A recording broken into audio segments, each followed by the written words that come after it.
Welcome to Sea Change.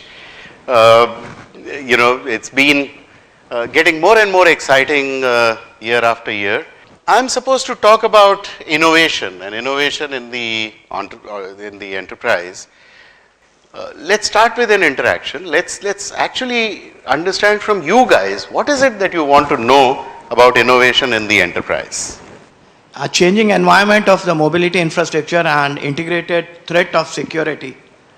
As more and more applications are getting into the lifestyles, whether it's corporate or personal life.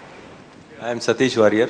How to use the existing resources to deliver more without additional investment? Use existing resources. Yeah. Innovation, I am S.S. Sharma from JK Tyres. Along with the innovation, the word creativity is also being used. Creativity, okay. And how is innovation linked with creativity and creativity linked with innovation?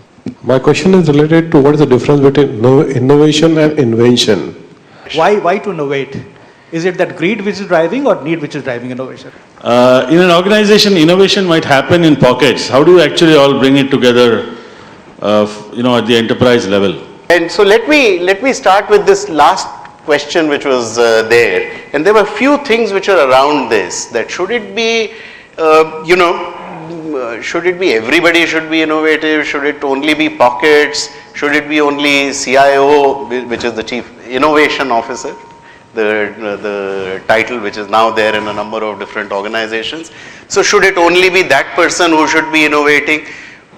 Who all, what should be the level at which innovation should be? Okay, so most people think that innovation is something that should be, it should get into the entire DNA of the system, and if it gets into the DNA of system, that is how, companies become innovative. So yes, you need to work out processes, methodologies and so on. And is there a barrier to innovation? So let me pose this question, or should there be a barrier to innovation?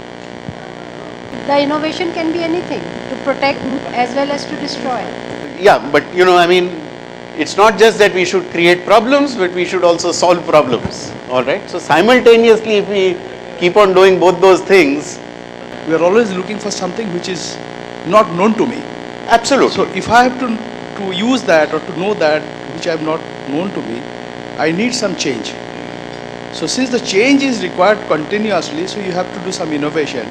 Right. To make a change what you have and to improve what you have right now. Absolutely. Now, because of the two aspects that innovation can actually give you an advantage, and innovation can finish you also. The culture of fear of failure should go. That Excellent point. Fear of failure. I think that is one thing which really holds innovation back in organizations. That very often the knowledge does not get captured and it does not get replicated, and that is why it remains a one-off thing. The moment you can replicate, the moment you can capture that knowledge and you can replicate it, you will have innovation. We need to do. There was just one question which was asked, which was on how do we do it frugally. The best way of doing it frugally, and that is where most enterprises go wrong, is that you need to learn failure very fast.